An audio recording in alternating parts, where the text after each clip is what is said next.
বন্ধুরা, আপনারা সবাই জানেন যে প্রায় আড়াই মাস যাবৎ চলা লোকসভা ভোট কিছুদিন আগেই শেষ হয়েছে। ৪ঠা জুন ভোটের রেজাল্ট বেরিয়েছে। কেন্দ্রে নতুন সরকার এসেছে। তারপর থেকে কেন্দ্র ও রাজ্যের বিভিন্ন প্রকল্পের কাজ জোর কদমে শুরু হয়েছে। মাননীয় প্রধানমন্ত্রী নরেন্দ্র মোদী শপথ গ্রহণের পরেই সারা দেশ জুড়ে ৩ কোটি বাড়ি তৈরির নির্দেশ দিয়েছেন। সাথে সাথে তিনি পিএম কিষাণের টাকাও ছেড়ে দিয়েছেন।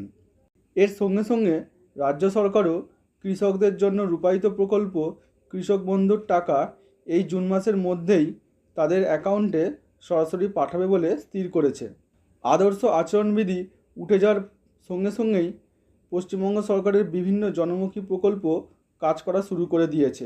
ভোট মিটতেই মানব কল্যাণমূলক বিভিন্ন প্রকল্পের কাজ পুরোদমে শুরু হয়ে গেছে।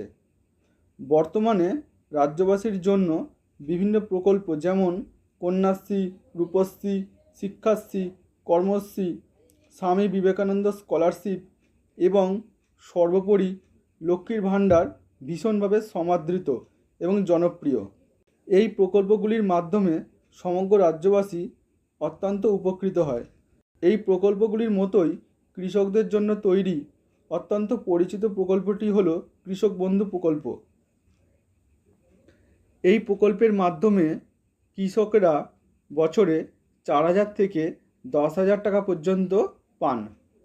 সেই সঙ্গে ২,০০,০০০ টাকার একটা জীবন বিমাও করানো থাকে, যার মাধ্যমে কৃষকের অবর্তমানে তার পরিবার ওই ২,০০,০০০ টাকা অনুদান পান।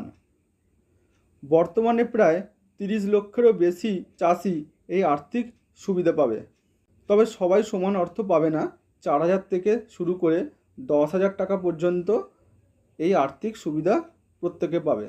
কেন্দ্রের পাশাপাশি রাজ্যের এই কৃষক বন্ধু প্রকল্প অত্যন্ত জনহিতকর, তাতে কোনো সন্দেহ নেই।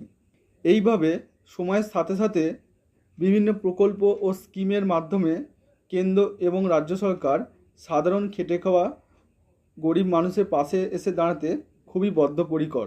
আমি বিভিন্ন সময় এইভাবে রাজ্য এবং কেন্দ্র সরকারের বিভিন্ন প্রকল্প এবং স্কিম নিয়ে আলোচনা করব। আপনারা সবাই পাশে থাকবেন। তাই ভিডিওটি যদি আপনাদের ভালো লাগে তাহলে অবশ্যই চ্যানেলটিকে লাইক, কমেন্ট এবং সাবস্ক্রাইব করে দেবেন।